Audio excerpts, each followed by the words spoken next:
Before we get into opinions, let's go ahead and name the players because this story only makes sense when you understand who just won, who just lost, and why it really matters. Now, this involves Donald J. Trump, the sitting president of the United States.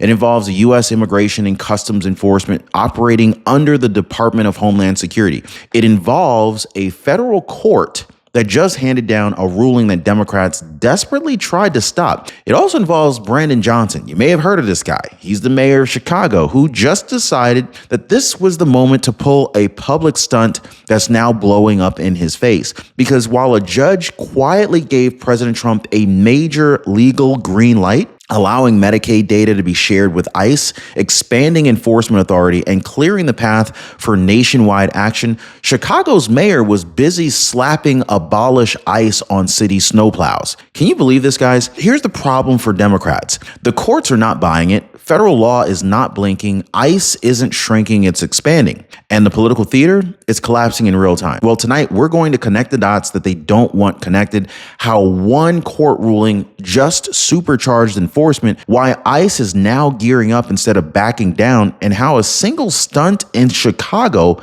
perfectly exposed how unprepared Democrats are for what's coming next. Guys, stick with me because this was not accidental and it's not at all over. In fact, this is just the beginning. Be sure to hit the like button. Thank you so much for subscribing. Let's go ahead and get into this, okay? I want to start with the moment everything shifted. A federal court just ruled that under Donald J. Trump, the Department of Homeland Security is legally allowed to share Medicaid data with the U.S. Immigration and Customs Enforcement. And I want to be very crystal clear about this. This was not some gray area workaround. This is not a loophole. The U.S. federal courts explicitly said that the law already authorizes this sharing and that the agencies properly justified it. Okay, so we got that clear, right? That is the legal language for this authority was always there. Okay. You don't have to be a lawyer to understand this. You don't have to pass the bar, okay? So this is why this ruling matters so much. Democrats spent years insisting that ICE was acting outside the law. The court just said the exact opposite. ICE is acting within the law under Trump and with federal backing. So that wasn't close. That wasn't controversial.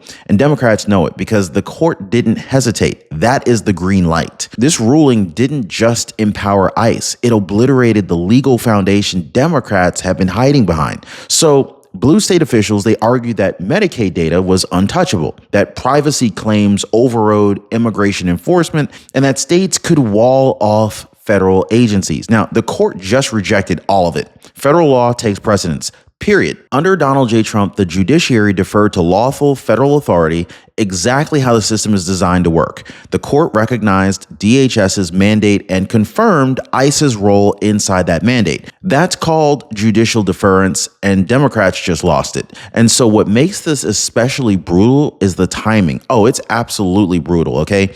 Democrats claim this power never existed. Now, a judge says it always did. Now, that means that the entire resistance strategy, the lawsuits, the press conferences, and symbolic gestures, it was all built on a false premise. And once courts stop taking your arguments seriously, you're not governing anymore. You're panicking. So here's where Democrats made a second mistake. They assumed that ICE would hesitate. After the court ruling, U.S. Immigration and Customs Enforcement didn't slow down. It did the exact opposite. Under Donald J. Trump, ICE shifted from defensive posture to expansion mode. Now, for years, ICE was boxed in by lawsuits and hostile mayors and political posture and political pressure. But once the U.S. federal courts confirmed DHS authority, that hesitation disappeared. Agencies don't expand unless they're confident that the law is on their side, and ICE clearly is. And so this ruling sent a signal internally. Enforcement actions will be defended, not abandoned. Staffing plans move forward, coordination increased, field offices were empowered instead of restrained. This is why this moment matters. Democrats were not just arguing law. They were trying to freeze momentum, and the court just unlocked it. This moment right here, it actually connects to something very important to a lot of people who are watching the show right now. Because while Washington argues over power and authority, most Americans are getting quietly drained in places that they never thought to look. Now, a couple recently thought that their retirement money was locked in and safe. Unfortunately, they found out that their Medicare plan had been overcharging them for years. They said that was our money, not the insurance companies. And this is exactly why I partner with Chapter, guys.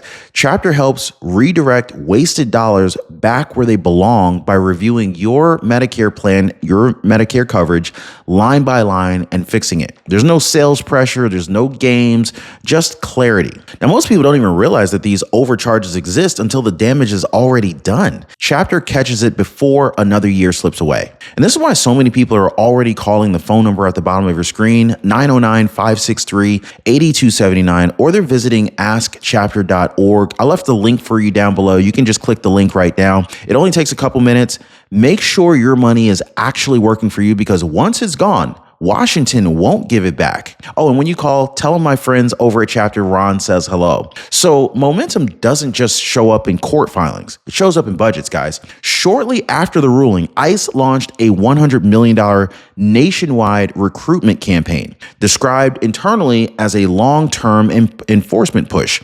Not some PR stunt, not symbolism, planning. Now, under Donald J. Trump, this wasn't about optics. It was about capacity. You don't invest that kind of money unless you expect operations to expand and not contract. Now, this recruitment drive signals something very important. ICE is not preparing for temporary resistance. It's preparing for sustained enforcement.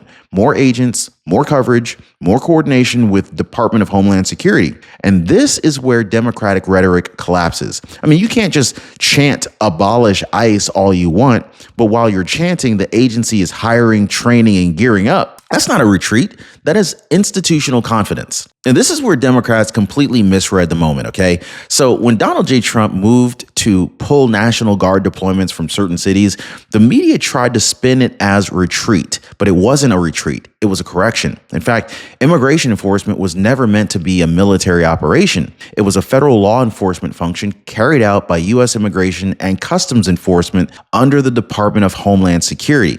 So by removing the Guard from the equation, Trump eliminated the Democrats' favorite excuse, militarization. That's right, guys. So there's no distraction now. There's no militarization claims. There's no fog, just ICE backed by federal courts enforcing federal law. And this matters because it strips Democratic leaders of their talking points. They can't cry occupation anymore. They're basically left arguing against the law itself, and courts already settled that. So they basically lost. So if you really want to understand why this fight exploded, look no further than Chicago. Look, Chicago is the perfect stress test. It's a sanctuary city, it's run by Democratic leadership, and it is absolutely struggling with crime, public safety concerns, and trust in government all at the same time. This is where ideology meets reality. So while U.S. Immigration and Customs Enforcement is being empowered nationally under Donald J. Trump, Chicago's leadership chose defiance instead of cooperation. Now, that decision didn't happen in a vacuum. It happened while residents are demanding safer streets and accountability. Now, Chicago didn't just resist federal enforcement. It became the symbol of what happens when politics replaces governance. And standing right at the center of that collision is one man, the mayor. Yeah, so this is where the story stops being abstract and it becomes a little humiliating for Chicago Mayor Brandon Johnson. While federal courts were siding with Donald J. Trump and empowering U.S. Immigration and Customs Enforcement, Brandon Johnson of Chicago decided to go ahead and make a statement by branding Chicago's snowplows with abolish ICE. Now think about the timing of that, okay? As ICE expands nationally under lawful authority, Chicago's mayor chose symbolism over substance. Now that stunt didn't intimidate anyone. It didn't stop the enforcement. It didn't help public safety. What it did was turn Chicago into a punchline. They're literally just laughing at Chicago right now. National attention followed immediately, not because the message was powerful, but because it looked unserious. While ICE prepares real enforcement, the mayor's out here slapping stickers on trucks. That's not resistance. That's surrender disguised as activism. Here's the part sanctuary city leaders don't like to admit, okay? Sanctuary policies, they don't cancel federal law. They never have. And the U.S. federal courts just reaffirm that reality. Cities like Chicago can pass resolutions, they can issue press releases and paint slogans on equipment, but none of that overrides the authority of U.S. Immigration and Customs Enforcement that's acting under the Department of Homeland Security. So this is why the moment stings so badly for Democratic mayors. They promised resistance. The law delivered reality. And once federal courts back enforcement, sanctuary policies stop being shields and they start being liabilities. They don't block ICE. They isolate local leaders politically. Chicago isn't protected by sanctuary status, it's exposed by it. Now, at some point, this stops looking like coincidence and it starts looking like a pattern. Across multiple rulings, the U.S. federal courts have repeatedly sided with Donald J. Trump on immigration enforcement, not because of politics, but because of statutory authority. The law is written very clearly. Congress gave the power, DHS exercised it, ICE executed it. That's it. And the courts are not rewarding style, they're rewarding structure. Under Trump, enforcement actions are being routed through the proper legal channels, documented, justified, and defended. That's why challenges keep failing. Democrats, they want to frame this as judicial bias, but judges are not inventing authority. They're recognizing it. And once precedent starts stacking, resistance gets harder and harder, not easier. This is what institutional alignment looks like. Executive branch, statutory law, and courts moving in the same direction. That's not momentum you can shout down. That is momentum you can't stop. And so what happens when your legal strategy collapses? You start contradicting yourself. This is exactly what we're seeing right now. Democratic governors say one thing, mayors say another, activists say something else entirely, and none of it lines up because there's no plan anymore.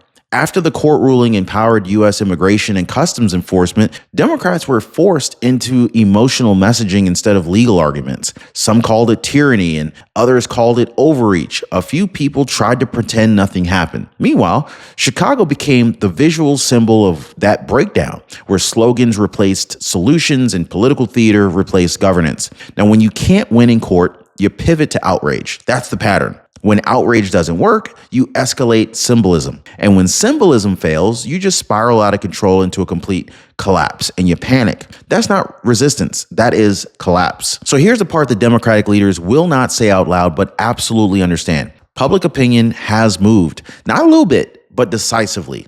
Poll after poll now shows a very clear majority of Americans support stronger immigration enforcement, expanded removals of illegal aliens, and the rule of law being applied consistently. Now, that shift doesn't happen because of rhetoric. It happens because reality finally set in. Cities like Chicago became case studies in what happens when law enforcement is replaced by ideology. Voters saw crime rise, cost balloon, leadership deflect instead of act. That's why Donald J. Trump is not hesitating and why the courts aren't either. The law aligns with public sentiment again. So Democrats are seeing this, which is exactly why their response is emotional instead of legal. They're arguing past voters now, and voters are noticing it, and voters are getting rather pissed. So this moment right here marks a clear turning point. Under Donald J. Trump, immigration enforcement is no longer defensive, apologetic, or fragmented. It's structured, it's lawful, and it's backed by the U.S. federal courts. U.S. immigration and customs enforcement is expanding.